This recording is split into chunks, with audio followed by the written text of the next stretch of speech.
ॐ नवग्रह स्तोत्रम् श्रीगणेशाय नमः। ॐ जपाकुसुमसङ्काशं काश्यपेयं महाद्युतिं तमोरि सर्वपापगणं प्रणतोऽस्मि दिवाकरं दधिशङ्खतुषाराभं क्षीरोदार्णवसम्भवम् नमामि शशिनं सोमं शम्भोरमुकुटभूषणं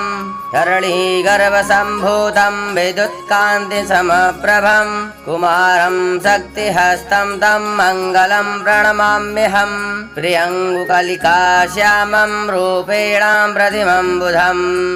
सौम्यं सौम्यगुणोपेतं तं बुधं प्रणमाम्यहं देवानाञ्जरशीलां च गुरुं काञ्चनसन्निभं बुद्धिभूतं त्रिलोकेशं तं नमामि बृहस्पतिं हिमकुन्दमृडालाभं दैत्यानां परमं गुरुं सर्वशास्त्रप्रवक्तारं भार्गवं प्रणमाम्यहं नीलाञ्जनसमाभासं रविपुत्रं यमाग्रजं छायामातण्डसम्भूतं तं नमामि शनैश्चरम् अर्धकायं महावीर्यचन्द्रादित्यविमर्दनम् सिंहिकागर्भसम्भूतं तं राहुं प्रणमाम्यहं पलाशपुष्पसङ्काशं तारकाग्रहमस्तकं